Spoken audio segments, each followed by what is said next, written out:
Beloved by hikers and outdoorsmen, Massachusetts' Mount Greylock has inspired everyone from Ralph Waldo Emerson to Herman Melville.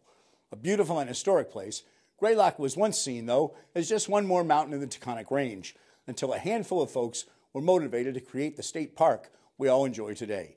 Connecting Point producer Tony Dunne and videographer Dave Fraser climbed the state's highest peak this fall to uncover its history. Here at Mount Greylock, the history really runs so deep. Jeremiah Wilbur arrived in 1767 from a farm in Rhode Island and settling in what we call the Bellows Pipe, or the Notch, at the north end of what is now Mount Greylock State Reservation. And in that time it would have been more or less very wild and still somewhat primeval.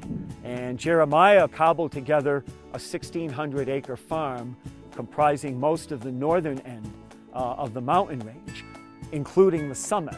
In fact, to this day, we call one area along Notch Road Wilbur's Clearing.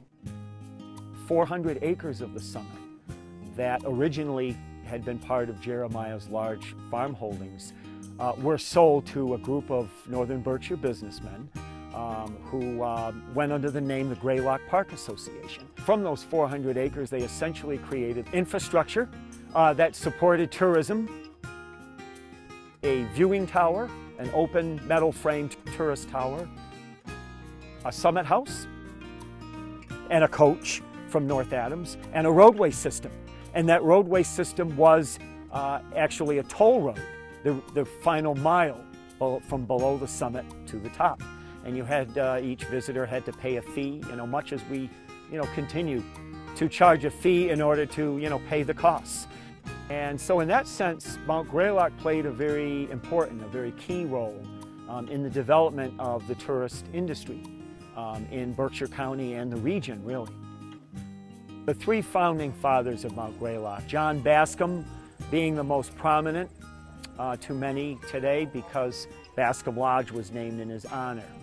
And he was the very first gentleman to be appointed to the Greylock Commission. And Francis Rockwell, for whom Rockwell Road, the road going south from the summit to Lanesboro, was named, followed by Sperry Road, named in honor of William Sperry, one of the original Greylock commissioners that operated this park, that leads through our campground out to a scenic overlook called Stony Ledge. Because of the unique natural setting and elevation and latitude of the summit of Mount Greylock, it really retains rare elements of plant life, wildlife, and just a physical setting that is unlike any other in this part of New England. Henry David Thoreau without a doubt, is the most famous literary connection to Mount Greylock. He arrived here in July of 1844, and the transformative experience that Henry Thoreau had here on Mount Greylock, I believe, is something that continues to inspire visitors today. James MacArthur Vance is another fascinating personality that really has left his mark in many ways all over the summit of Mount Greylock. He was involved with the construction of the War Memorial Tower in 1931, and the Memorial Committee were so impressed with his work that they hired him to be the architect designing the Bascom Lodge addition when the time came to construct it. And many years prior to this, he had actually left his mark in Pittsfield as the architect of what is now the famous Colonial Theater.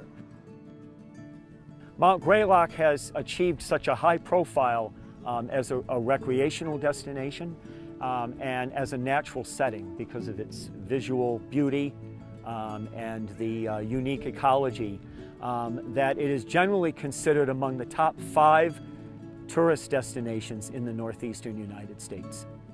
And in fact, William Brewster, who was a noted ornithologist in the 19th century, described Greylock as a Canadian island floating above an Alleghenian sea.